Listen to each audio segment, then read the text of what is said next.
And welcome back to KTBS 3 First News. My name is Jeff Blanford. Appreciate you being with us this morning. Special guest in the studio with us today, Senator Bill Cassidy of Louisiana. Senator, thanks for being here. Appreciate you coming as always. Thank you, Jeff. Good to be with you. And lots to talk about, but you have a special event going on later today. Tell us about that. Yeah, so there's billions of dollars that can come down to Louisiana if we ask for it, related to the bipartisan infrastructure bill. We're having a meeting today at the Mendon Recreational Complex, 1001 Recreational Avenue in Mendon from 9 to noon. Okay. If you're a local official and you want to come and find out how you can access dollars that helps your community, come. I'm told, for example, Bossier Parish is pulling down 5 separate projects. Governor Landry, on a related note, made the announcement a couple weeks ago about $1.35 billion coming to Louisiana to help with making sure that everyone has access to high-speed, affordable internet. Right. Now, and there's more dollars like that. Sewer issues, water issues, flood mitigation issues. Those are all things that we can help address. Let me mention as well, Jeff. We just announced from the bipartisan infrastructure bill over almost $250 billion coming for grid resiliency to Louisiana. So think of the grid going down after Superstorm Uri, winter storm, or after one of our hurricanes. This is to help create the resiliency so that doesn't happen. Now let me ask you about, last week you and Senator Kennedy both put out a statement about the Shreveport VA and about a recent suicide there and an attempted suicide. Tell us your interest in this. Yeah, so I'm a doctor, of course, and so there was a suicide in which apparently the VA, according to the Office of Inspector General, did not follow their protocols. Now, there's protocols if someone is identified as likely to hurt themselves. You're supposed to follow them. Every now and then mistakes happen. You want to make sure this is not a systemic issue.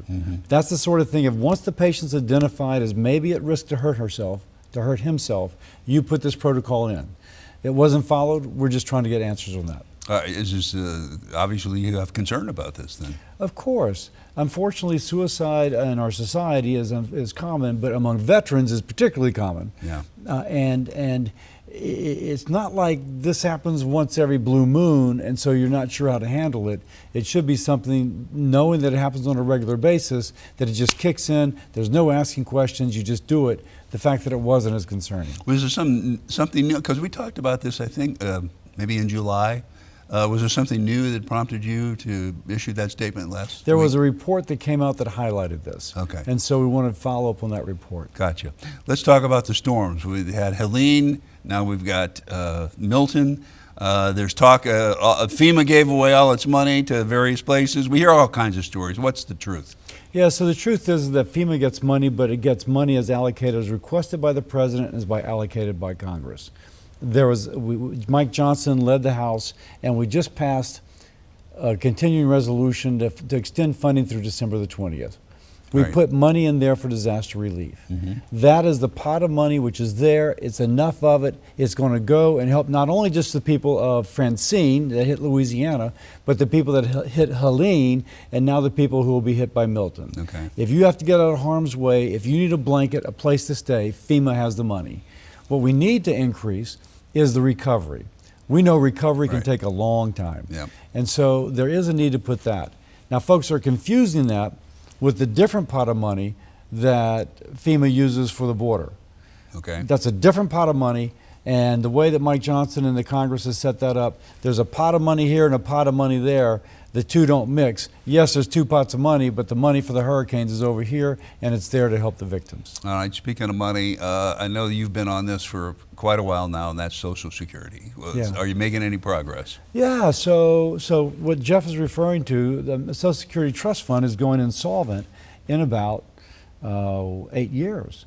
And when that happens, by law, when the trust fund goes insolvent, the amount of benefits people are receiving will decrease by as much as 24%, because it has to match the dollars going in to go out. Right. We're trying to fix that. One thing that encourages me, President Trump on the campaign trail talked about creating an investment fund for the federal government, in which you would use the proceeds from the investment to help pay for the bills. That's our plan for Social Security. Okay. And so when President Trump's elected, we'll be able to go to him, say that we've been working on this, we have the law written, we're ready to go, and that can fix Social Security. And it's exactly what you spoke of on the campaign trail. All right. Thank you, Senator. A lot of topics to cover in a short amount of time. Appreciate you being here. Thanks, Jeff. As always, Senator Bill Cassidy, our special guest this morning, back with more 3 First News right after this.